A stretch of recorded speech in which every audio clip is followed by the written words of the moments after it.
Bueno, hemos invitado, como habíamos anunciado, al abogado penalista César Nakazaki. Muy buenas noches, señor Nakazaki. Buenas noches, Fernando. Y bienvenido a RPP. Como de costumbre, muchos temas judiciales, muchos temas penales, tanto de litigios efectivos y de investigación en curso, como de leyes que se aprueban. Yo quiero comenzar por el tema de los audios que se atribuyen al ministro del Interior, fruto en particular de una conversación que él ha reconocido haber tenido con su ex amigo, el capitán de la Policía Junior Izquierdo, y cuyos originales parece que han sido finalmente entregados a la Fiscalía. Y en esos audios se habla de una serie de... fue una larga conversación de 2 horas. Llama la atención que el ministro del Interior no haya sospechado que su ex amigo podía estar grabando, cosa que parece que ha hecho durante más de 2 horas, y aparecen temas delicados, ¿no? El señor, naturalmente, Santisteban no solamente ha dicho que no es su voz, que podría ser la del cómico Carlos Álvarez, que emita muy bien voces, incluso ha amenazado a periodistas que osen asociar su nombre con una foto de él atribuyéndole cosas falsas. Bueno, en fin, vamos a pasar por alto lo que ha dicho sobre la prensa, ya lo hemos denunciado con el mayor vigor en otros contextos. Lo que quiero saber con usted es cómo ve este tema desde el punto de vista penal, estos audios, por el contenido y por la forma como han sido entregados y obtenidos. Bueno, los documentos tecnológicos, informáticos, hay que establecer su autenticidad en primer lugar y luego se analiza el contenido. Y la autenticidad se establece a través de una pericia.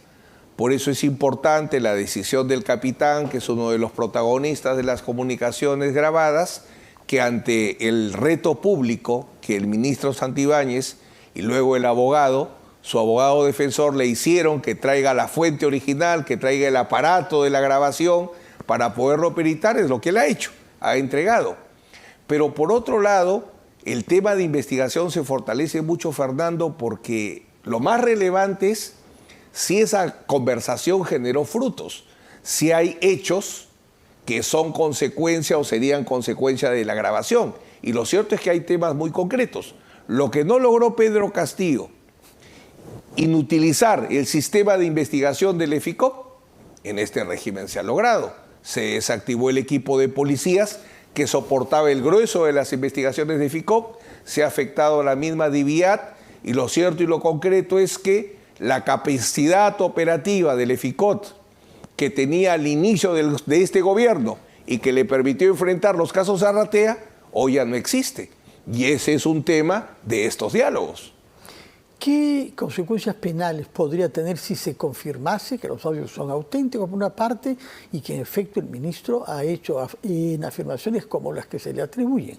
Entre otras cosas, sostener que hay 2 grandazos en la oficina presidencial que están velando porque no se capture al señor Cerrón, pero también afirmaciones de otro tipo que de las cuales se ha discutido, ¿no? Son 2 grandes temas. Que hay obstrucción de la justicia para la búsqueda y captura del prófugo, quien tiene la condición de prófugo, el doctor Vladimir Cerrón, y por otro lado, desactivar el periodismo, ¿no? Desactivar el equipo de investigación que seguía adelante los casos contra el hermano de la presidenta. Pero eso lo lleva a algo constitucionalmente grave, que es pedir a un oficial de la policía, pedir, supuesto que sea verdad, no quiero que me querelle el señor Santisteban. Tampoco podría, porque la libertad de prensa, bueno, información de interés público, información veraz, está totalmente marcada. ¿Qué significa en términos penales que le haya pedido a un oficial en actividad que neutralice a un periodista que él insulta, por lo demás, que en este caso el señor Marcos Cifuentes de la Encerrona?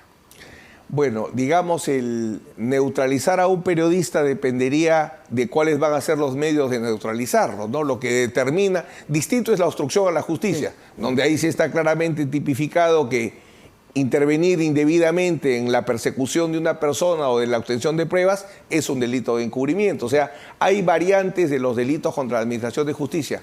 Respecto a silenciar a la prensa, dependería de los medios que se pide que utilice. En este caso, él es objeto de una investigación ya por abuso de autoridad. En este caso es respecto del oficial al cual está pidiendo que actúe de una manera ilegal también. Por eso, si es pedirle a un oficial que haga mal uso de su poder, de las atribuciones de policía, para coactar la libertad de prensa, el medio, como te digo, es el que genera el delito. Entonces, ahí sí se configuran delitos, pero en el caso de un ministro, si es que fue como ministro, porque hay que diferenciar viceministro y ministro. Viceministro no tiene protecciones constitucionales. Puede ser procesado con un procedimiento especial que contemple el Código Procesal Penal. Pero si son actos de ministro, tiene el privilegio de la inmunidad y del antejuicio. El fiscal de la Nación lo máximo que podría lograr es formular denuncia constitucional y nos encontramos en el espacio del Congreso que hasta ahora no saca adelante ninguna denuncia constitucional respecto a personas vinculadas a este régimen y por tanto no se le ha levantado la inmunidad a nadie. Muy bien, entonces habrá que esperar para ver si el Congreso se anima a, también ahí a hacer denuncias. ¿Y qué dice la Fiscalía sobre los audios, tanto sobre su autenticidad como su contenido? Hay un perito honesto y bien preparado, es y rápidamente, además de sí, bueno, vamos a ver. Y por otra parte, tenemos el tema Odebrecht, hemos hablado en varias oportunidades con usted es abogado defensor de Barata, que ha sido aludido por la persona que estuvo sentada ahí antes, quejándose de que no se haya practicado ningún allanamiento ni en sus oficinas ni en su domicilio. ¿Cómo responde usted sobre este tema al señor García Belaunte? Bueno, ahí hubo dos grandes momentos, ¿no? Un primer momento que es con Hamilton Castro, que él pretendía que haya un reconocimiento de culpabilidad en la totalidad de las obras, pero no avanzaba con los acuerdos. Y mientras que no avanzaba con los acuerdos, ya se empezaban a desarrollar las investigaciones de los procesos penales y era indispensable la prueba de Brasil.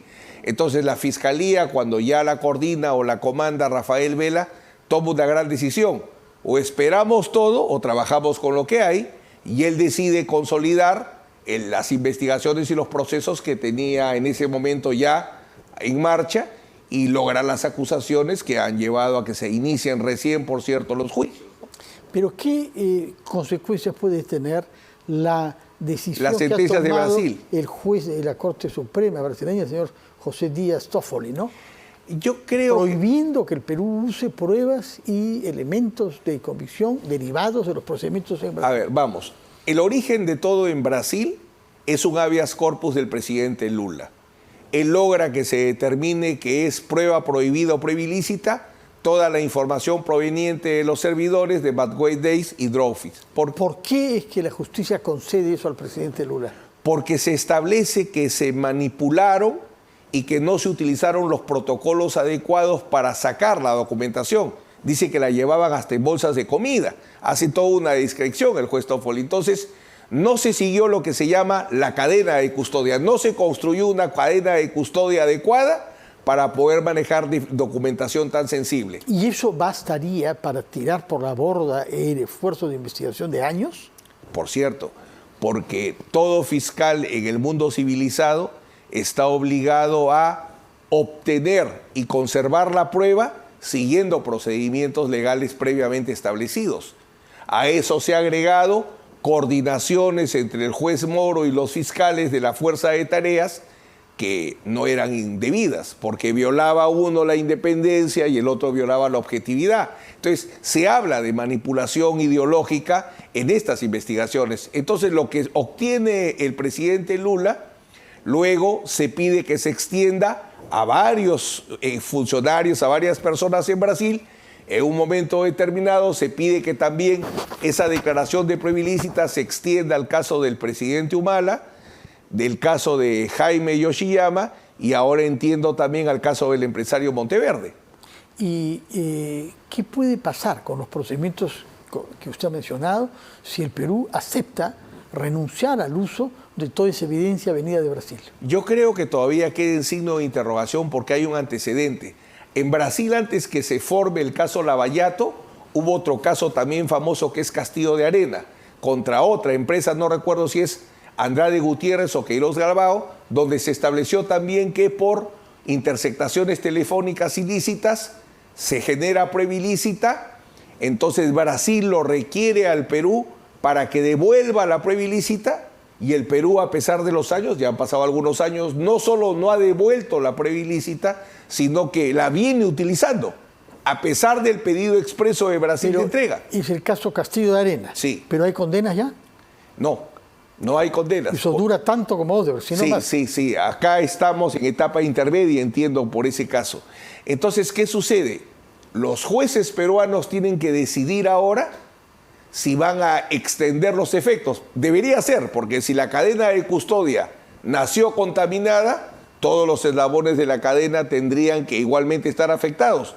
Pero eso lo van a tener que decidir los jueces peruanos. Entiendo que la discusión se va a dar en el caso del expresidente Humala y en el caso de Fuerza Popular. Que son los juicios que ya están en fase. Los más avanzados, y en el caso de el Partido Nacionalista ya estamos en una etapa en que eso se va a poder discutir. Y en el caso de Fuerza Popular, tengo entendido que han ofrecido como prueba nueva las sentencias brasileñas y por tanto también se va a dar esa discusión. De acuerdo. Ahora, usted, para contestar sobre el caso de Barata y el no allanamiento que ha reprochado a la justicia el señor García Belaúnde, usted comenzó explicando que habían habido dos etapas, una bajo la autoridad de Hamilton Castro y la otra bajo la autoridad actual de Rafael Vela. Pero, ¿por qué es que no se allanó? ¿Era necesario hacerlo? ¿Era procedimentalmente adecuado? ¿Que se allane? Que se allane el domicilio y la oficina para que se obtenga documentación. Es que la decisión ahí se toma. Hamilton Castro acepta hacer un acuerdo preliminar con Odebrecht. Y al hacer un acuerdo preliminar con Odebrecht, no es que Hamilton Castro no hizo ningún acuerdo con Odebrecht. Hace un acuerdo preliminar y bajo su mandato se pide, incluso el fiscal Vela en ese tiempo, actuando como fiscal de lavado de activos, él era el que había incautado el dinero de Jorge Barata. Y a requerimiento de Hamilton Castro se deja sin efecto esa medida. ¿Por qué? Porque se dice, todo lo vamos a concentrar en la negociación que estamos haciendo. No vamos a soltar investigaciones, medidas cautelares de manera individual cada fiscal, sino tiene que ser por ese acuerdo.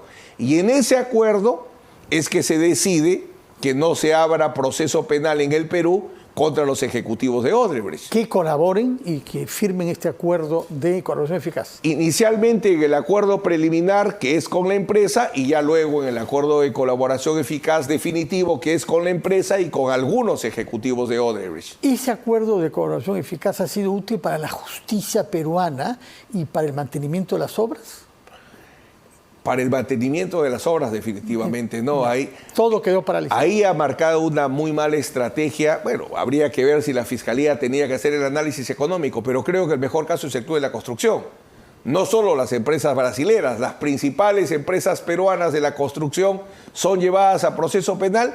¿Quién termina haciendo las obras públicas? Pseudoempresas chilenas. Perdón, chinas. China. Porque son chinas en la casa o en el cuartel, pero en la realidad son pequeñas empresas peruanas que fueron contratadas por la empresa china y ahora no hay nadie que dé la cara por todas esas obras no hechas o inconclusas. O sea que en el plano del mantenimiento de las obras... El remedio fue peor que la enfermedad. De acuerdo. ¿Y en el plano del avance judicial?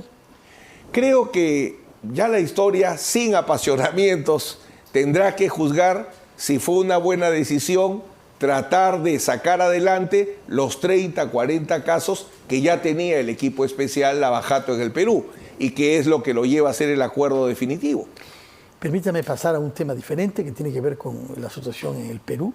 Y en primer lugar es un tema sobre una ley que define en favor de la policía el rol protagónico para las investigaciones preliminares. Quienes la han promovido sostienen que esto es una modificación legal del Código y no constitucional. Usted, como conocedor de la Constitución, respecto de los temas penales, aunque no es constitucionalista usted, ¿cuál es su opinión? Pero todos tenemos que ser constitucionalistas, porque si no es imposible aplicar penal, civil o laboral. La Constitución crea dos instituciones constitucionalmente autónomas, una la Policía Nacional del Perú, aunque pertenece al Ministerio del Interior, y el Ministerio Público. Le asigna funciones la Constitución a la Policía Nacional del Perú y al Ministerio Público. Y la función de investigar el delito, tanto la Constitución del 79 de Fernando como la Constitución del 93 se lo asignan al Ministerio Público. La dirección de la investigación. Dirección y conducción. Ya, desde el inicio. Desde el inicio. O sea, modificar eso es un tema constitucional, es una ley inconstitucional. Y hay algo que es absurdo, es como ¿quién debe mandar en una operación quirúrgica, el cirujano o el anestesiólogo? Es una discusión tonta porque cada uno tiene su campo. Por ejemplo, la flagrancia. ¿Quién tiene que hacer la tipificación de si esto es un delito flagrante? ¿Qué pruebas se necesitan para intentar una prisión preventiva y un proceso inmediato? Tiene que ser quien haya sido formado en Derecho. Y en Derecho durante 6 años es formado un fiscal. Vamos al otro lado. ¿Quién preserva la escena del crimen? ¿Quién escoge las mejores evidencias? Quien haya estudiado criminalística. Criminalística estudia la policía, no la fiscalía. Entonces, cada uno su campo. Pero acá creamos una tensión bastante grave, que no tiene sentido. Ahora, quienes creen que esta ley es buena y necesaria sostienen que todos los males vienen del nuevo Código Procesal Penal. Es decir, en los últimos 20 años tenemos un código que es garantista en extremo y que ha permitido la explosión de la criminalidad y la delincuencia a la que asistimos ahora. Eso no es correcto y se ve fácilmente.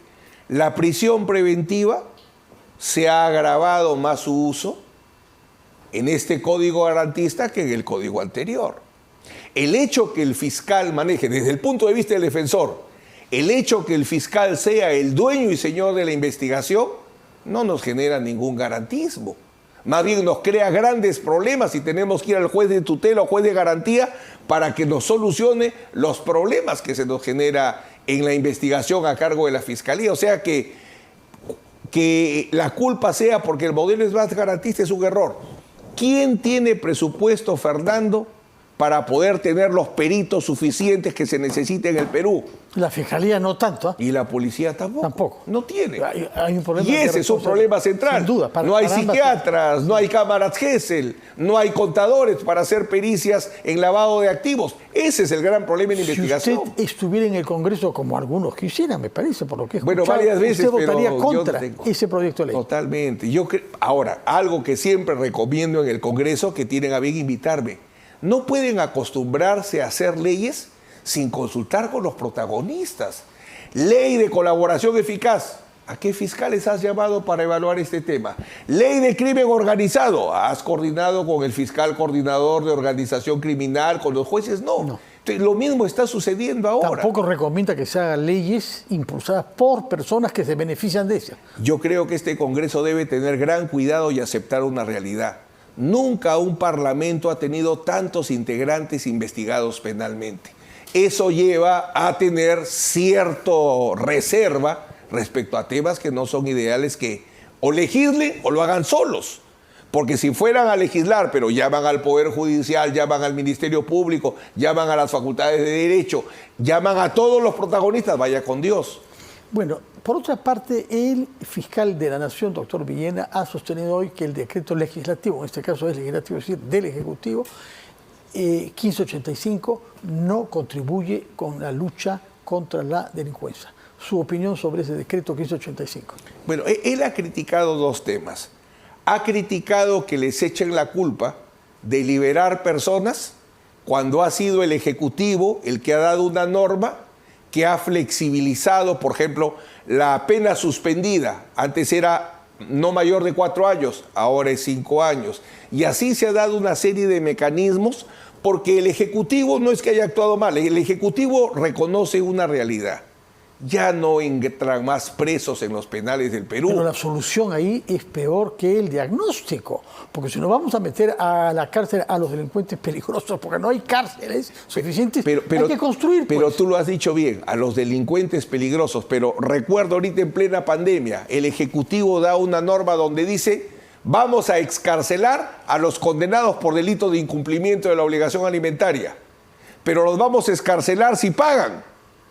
Me parecía absurdo, porque si tuvieran para pagar no hubieran esperado la sentencia condenatoria. Entonces, en cierta parte sí, efectivamente liberas peligrosos delincuentes, pero hay una situación que hemos acostumbrado a la sociedad peruana a que la regla es la prisión preventiva, y no es así. Pregunta final en 30 segundos, si fuera posible, porque ya hemos vencido el tiempo.